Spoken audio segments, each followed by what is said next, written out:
starting to see some headlines. BlackRock marked down their net asset value by 19%. Is private credit cracking? KKR just wrote down almost up to 20% of part of their portfolio. Absolutely. I still believe in it, just with a big asterisk. Welcome back, Future Billionaires. Today we're talking about private credit, and there seems to be a crisis brewing. We have clients and investors asking what is happening and what does it mean for their investments. Private credit today is a $1.7 trillion market and growing, and most investors don't really understand how it works. Recently, there have been some high-profile funds that have hit trouble signaling stress in a largely unregulated market. And so today I sit down with Chief Investment Officer at Aspen Funds, Ben Fraser, to get his take on what's really happening and how he is investing in private credit. Stay to the end and we discuss how to evaluate private credit for your own personal portfolio and the key red flags to be aware of before investing. Let's dive in. Ben, let's start with a very simple question to set the preface for this show. Describe to us or define for us, what is private credit? Yeah. So it's a very broad category, actually, and we can break it down a little further, but its most basic level, private means it's not public, right? So these are non-traded investment funds generally. So it's not public debt or credit like you would imagine. Bonds is the most commonly traded public credit, government bonds, corporate bonds, et cetera. And then credit is just another word for debt, but it can mean a lot of different things. And this is where some of the confusion comes many times. It can mean debt, secured, lending. It can also mean preferred equity or mezzanine debt, which is kind of the other end of the spectrum, which are generally not secured investments, but they're called, structured credit. So they're structured payment schedules. They have to make a certain amount of, interest payment every month, et cetera. So it's like debt, not exactly debt. So credit's kind of this overarching term that encompasses all these categories. Let me ask you a better question. For someone who may be new to this, maybe it's easier to ask, what is it not? So how does it differ from, let's say, a traditional bank loan? Yeah, well, I think, a lot of people know private equity, right? And so private credit is kind of the younger brother of private equity, right? So private equity is, private investments, many times through funds that go and invest in businesses as equity in the hopes that those businesses grow, the equity becomes more valuable, they can sell it to the next buyer and they make a return. That's very similar to public equity, right? Where you're investing in a company and you hope that company grows in the stock market and you sell that at some point. So it's very similar, but it's private, right? So these are private markets. They're usually large funds that are investing in these types of deals. As it relates to other types of lending, it's kind of this emerging part of the lending world that is non-bank, right? And so part of the growth of private credit has been from a lot of the pullback in lending from traditional banks. There's a lot of reasons why this has happened. We've talked about it a lot, but really since 2008, there's been an aggressive amount of regulation that has happened. You might have heard of the Basel III and the Basel IV Accords. These are regulations that put a lot more pressure on banks to, one, have higher credit quality, and two, require them to do a lot more reporting, and it's burdensome, it's costly. And so what's happened actually on the bank side of this, there's been a massive consolidation of banks. It's very difficult to operate as a small bank. And so it's caused a lot of consolidation of the traditional banking system, which means there's fewer players, there's more larger players, and they're generally going to be a little more vanilla in what they lend in and lend on because of the constraints of being a larger entity. So what's happened is it's created this gap of financing that private credit, non-bank lending has kind of come into play. And it really encompasses two big categories, which is again another helpful distinction for people is private credit can mean either real estate credit or business credit. And what most people refer to when they say private credit is actually business credit, lending to businesses. Okay, so great. So let me summarize. So private credit is a type of debt or credit, as the name would say, but it is private in the sense that these are typically non-bank lenders, businesses, or investors that are offering credit debt to other businesses or other, operators because of the pullback from actually traditional banks. Would you say that's a good summary of kind of what you just said? Okay, great. So to your point just now, let's talk about give us an example. We said this is this is a massive asset class now, right? This is a $1.7 trillion asset class, and growing, right? I mean, I think most experts would say this is going to probably grow to a multi-trillion dollar asset class, by 2030. There's data to back that up. Give us some examples then, of where we've seen the rise of private credit in the market today. If someone, for most people, retail investors investing in private credit, what are they actually investing in? Can you give us an example? Yeah, so there's really a lot of reasons why the growth has happened. I mentioned one, right? So the pullback of traditional banks have left this big gap of capital need in the market. The other is, over the last few years, we've seen a rising interest rate environment, right? So we've seen interest rates go up. And that means that lenders are actually making more interest. So it is attractive as an investor because you can charge higher rates of interest, means your return is going to go up. And because this asset class has become much more institutionalized, meaning a lot bigger players are investing in it, like the big pensions, the endowments, the life insurance companies, all this capital demand that is looking for consistent yield has been driving a lot of capital growth into this space. And at the same time, private equity has also pulled back, right? There's kind of been this, slowdown of private equity investment, even though private equity is a much larger asset class. I believe it's $4 or $5 trillion. So it's a few times larger, but the growth has slowed down a little bit the past few years, just given some of the interest rate challenges, right? Because a lot of on the equity side, you are the borrower of the debt. It's more challenging to get the returns you want at higher interest. So it's slowed down private equity, which has allowed this private credit type of investment to come in. And as an example, a lot of what's being driven on the business side of demand for the credit is, hey, if I'm a business owner, I'm growing my business, I'm a software company in Silicon Valley, normally I would go and get a private equity investment, venture capital investment into my firm to grow it. Well, now I can go and get debt.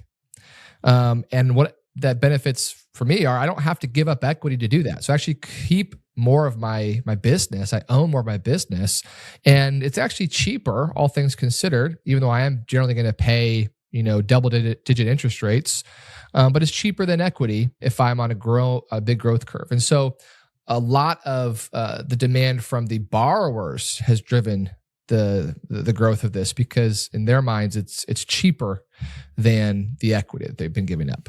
Yeah, and it seems like it's, to summarize that a little bit, to the rise of this asset class, other than there's a need in the market, it's also because investors over the last several years have been able to generate alpha or yield, above market returns, really in probably a more, would you agree, kind of a lower risk profile, meaning they're closer to the senior or they are the senior in many cases. And so they're able to generate what we've seen 9, 11, 12, maybe even higher than that returns while being in first or second position, which is very attractive to investors in kind of a volatile market. Would you say that's a good summary of that?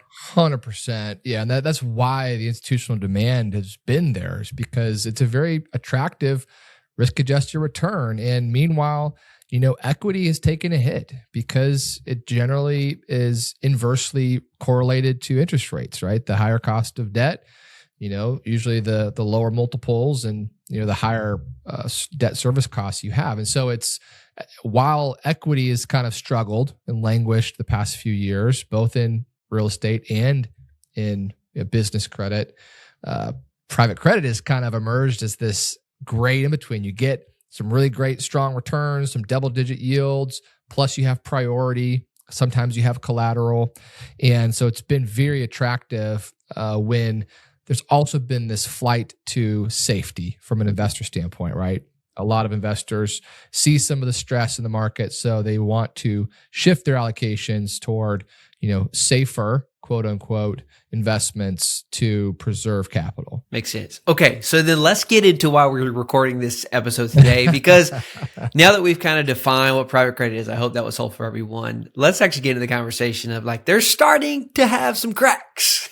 Yes, for sure. I got an email from a loyal investor of ours, said, hey, with the private, we'll talk about our private credit fund here in a minute, but starting to address some of these concerns, is private credit cracking. We've seen large headlines. KKR just wrote down, almost up to 20% of part of their portfolio. We've seen BlackRock, post, very similar write-offs as well. There's some larger names that have deployed billions of dollars into this space, and private credit was the right. It was the sexy thing, and now they're starting to see some cracks. Can you just give me your opinion of what's happening? Is this the collapse of private credit that, a lot of naysayers have been saying, or do you think this is just kind of a resetting? Give me your opinion of what do you think's happening? Yeah, absolutely. So we're starting to see some headlines, pop up here and there. You mentioned a couple of them. One of the most notable that I'd seen was last quarter, Q4 of 2025. BlackRock, one of their funds, their BDC funds, their private credit funds, marked down their net asset value, their NAV, by 19%.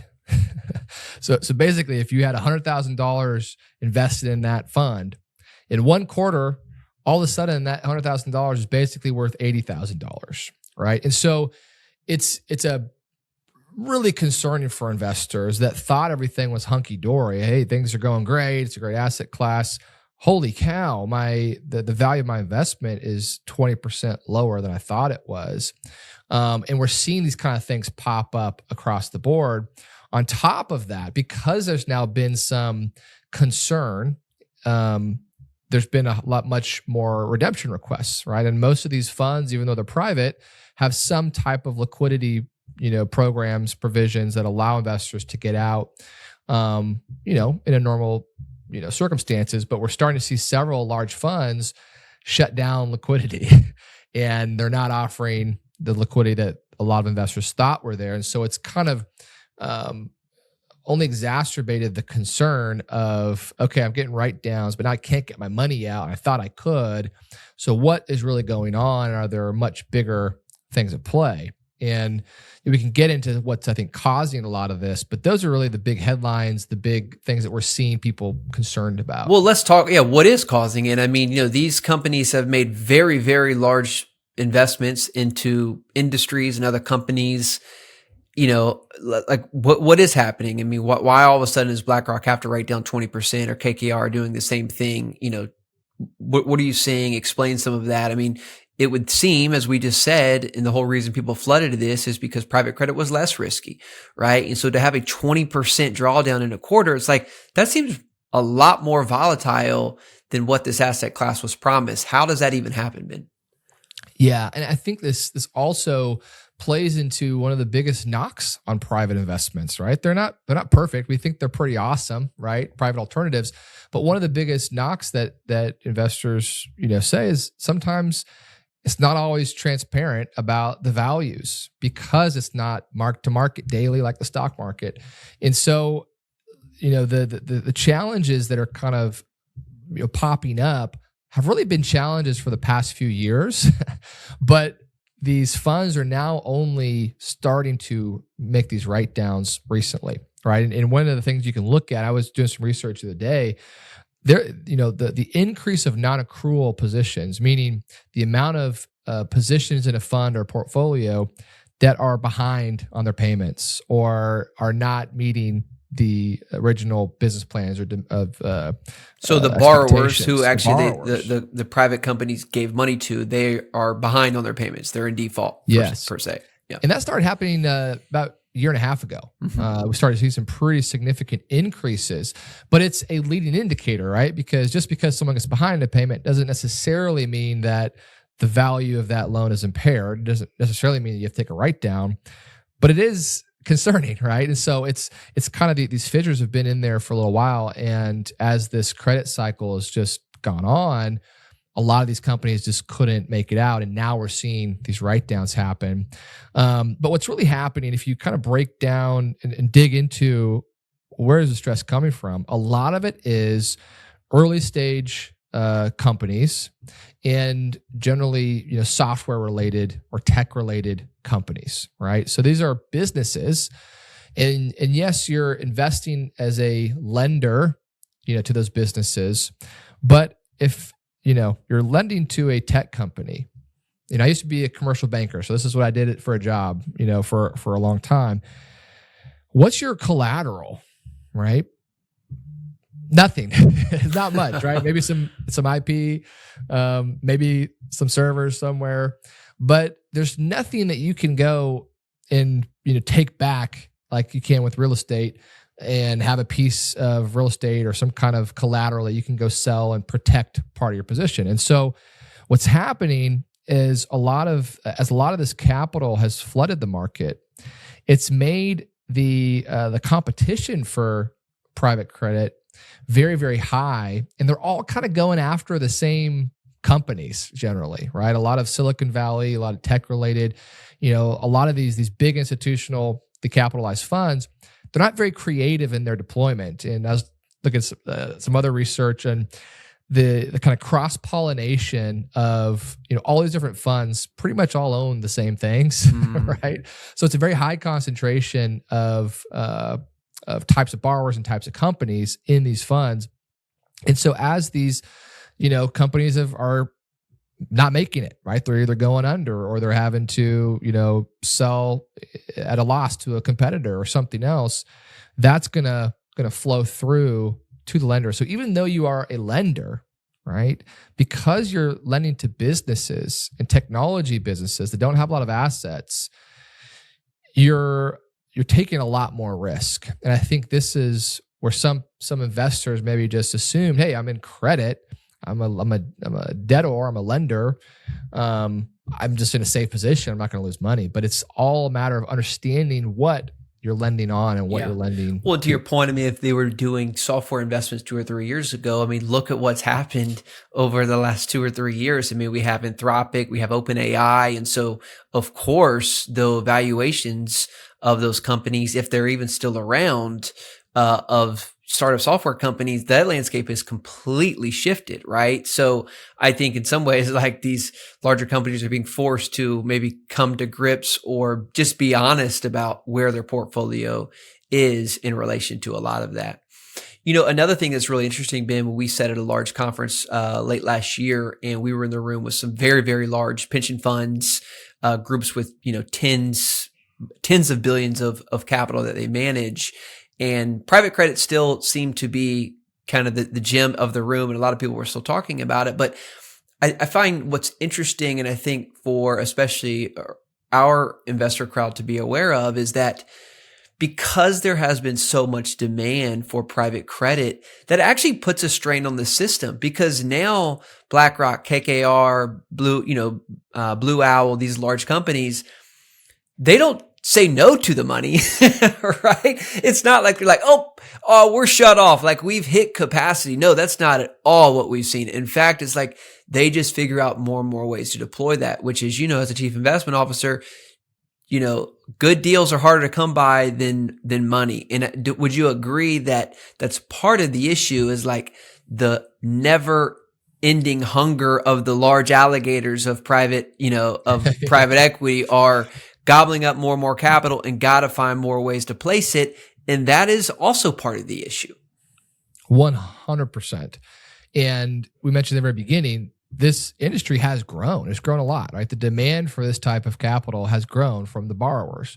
But the amount of capital that is wanting to invest in these types of deals and funds has grown at a much faster rate. And so there's just a much larger amount of capital looking into a fixed pool of Right. assets. And so what's happened is a few things. One, to your point, you have to go find somewhere to lend it, to invest it. And you're generally going to start going to tier 2 and tier 3 borrowers that maybe you wouldn't have before.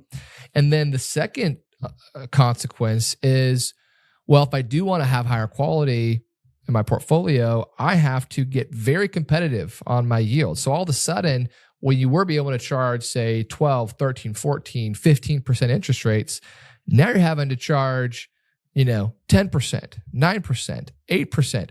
All of a sudden, you're not that much more expensive than a bank, but you're taking way more risk, and your cost of capital is still pretty high. And so now what you do, well, I'm going to go get some leverage on my fund. I'm going to go get some financial engineering, and you're trying to keep things going the way they've been.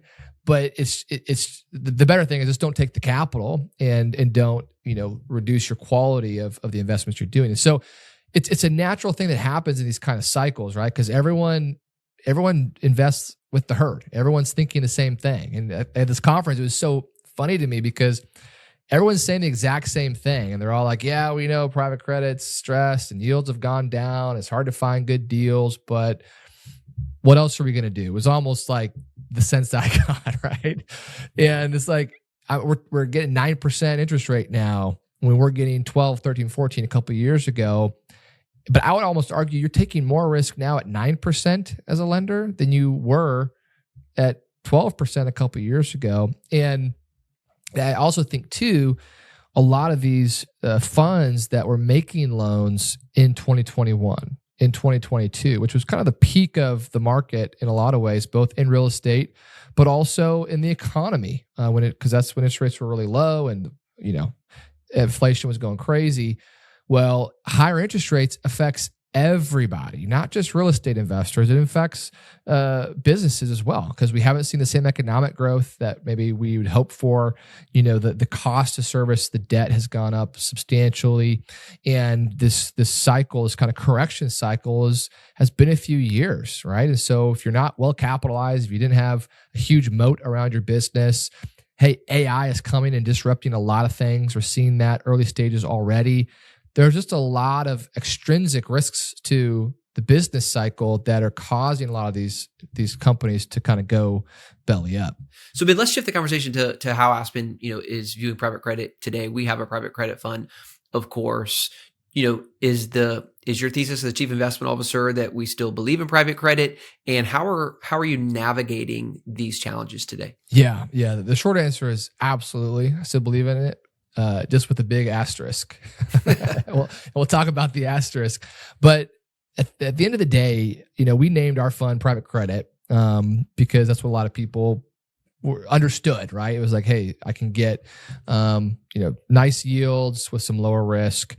But again, it's so important to understand what you mean when you say private credit. What are you actually investing in? And so our focus is in real estate.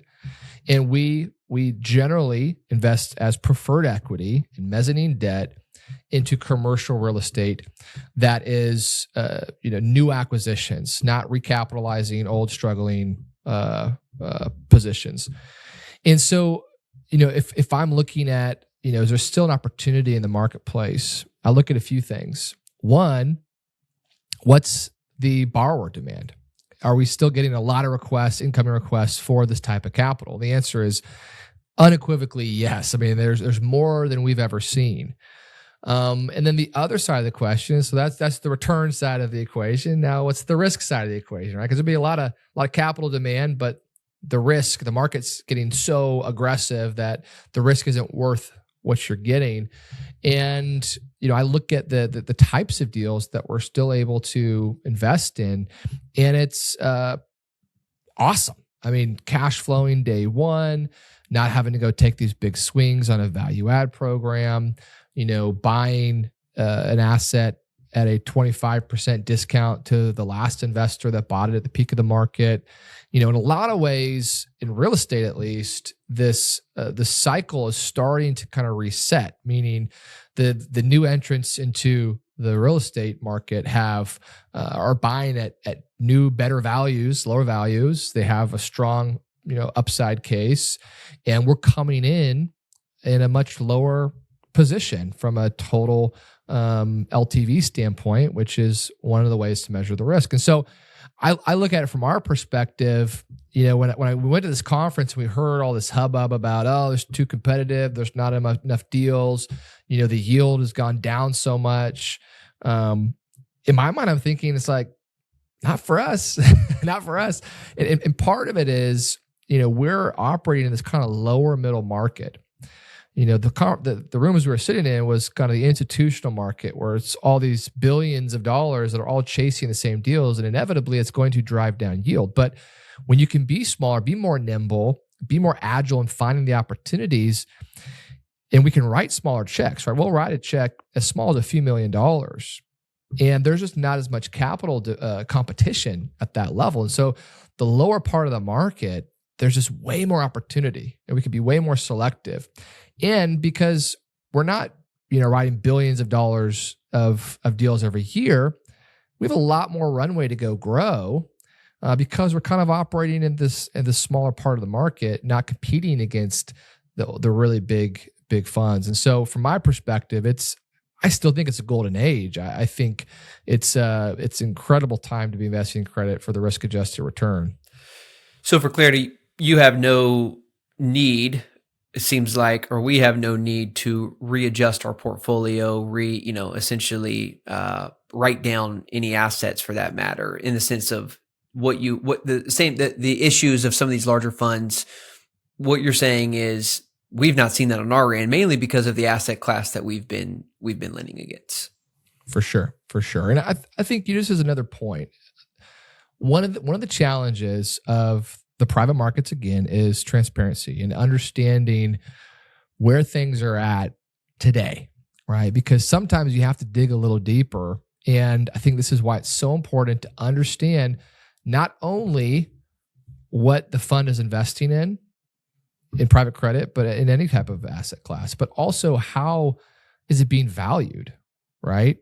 Because we have to do the same thing. We have audited financials. We have to prove the value of the assets, at least annually. And so, we're trying to create good methodology that gives a real-time value. But when you're investing in, these types of investments, inevitably you're going to have write-downs. That's just a part of the game because sometimes businesses go out of business. Sometimes real estate doesn't work out. But the point is, you don't want to just kick the can down the road and put your head in the sand and hope that everything works out a couple years later, and then you have a much bigger problem to deal with big surprises, right? So I think it's important to understand when you're investing in a private fund that is doing some type of NAV calculation, really understanding what that means, how are they doing that, how often, and just trying to have a good sense of that. Yeah, so let's get into a section where folks are considering private credit or may want to consider private credit for their portfolio. Let's kind of do a little rapid round, help someone think about this from we talk about the billionaire portfolio model and having private credit. So you just mentioned understanding how NAV gets calculated in a private credit fund. For someone evaluating private credit, are there other key things to watch for in a fund?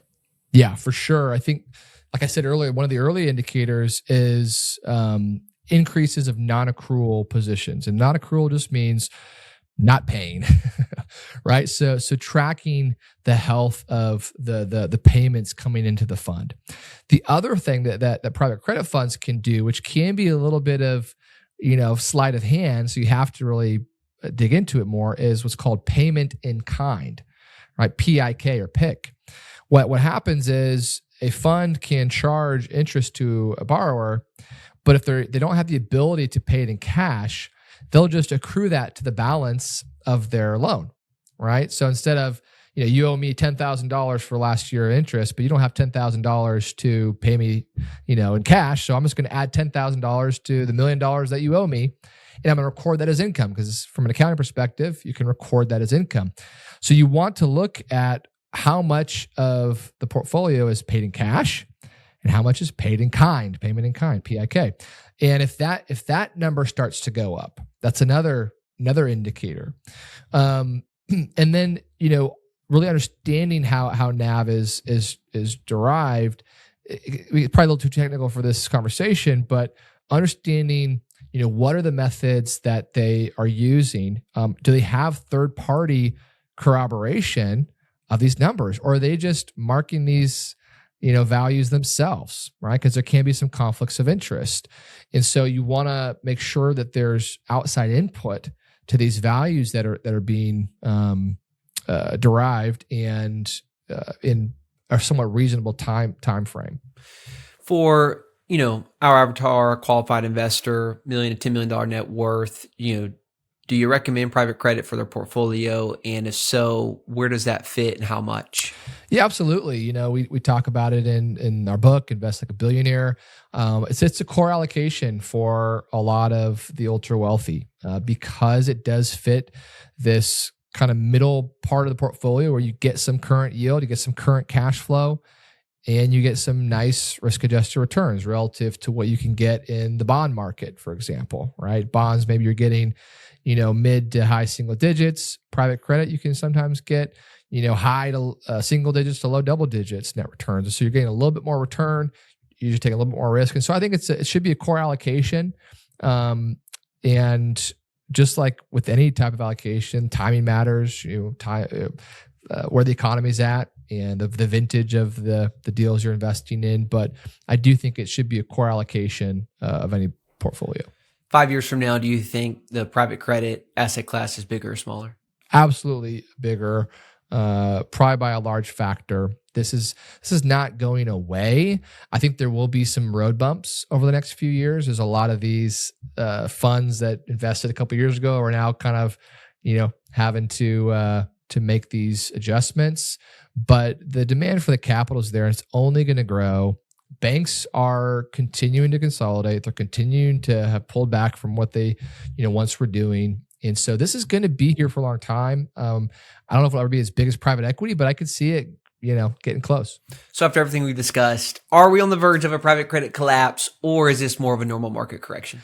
I think it's more of a market correction. I think the headlines are overplaying a lot of the concerns here. In reality, we actually saw this happen in 2022 with BlackRock when they shut off redemptions from their fund, and it was a big hubbub, and then it kind of fizzled out. I think we're going to see some probably some more write-downs. We're going to see some more liquidity concerns or constraints. I don't think it's a massive collapse. I think it's going to be a correction, and I do think it's really matters where you're in the industry, right? If you're in real estate, it's very different than in business private credit. And if someone wants to learn more about Aspen's thesis on private credit or view that offering, where should they go? I don't know. You tell me. AspenFunds.us is probably a good place. We have all of our offerings on our page there at AspenFunds.us. Ben, awesome conversation today. Hey, thanks for listening. If you enjoyed this episode, you want to explore more from iLab, head over to investlikeabillionaire.org. Let's keep the conversation going. See ya.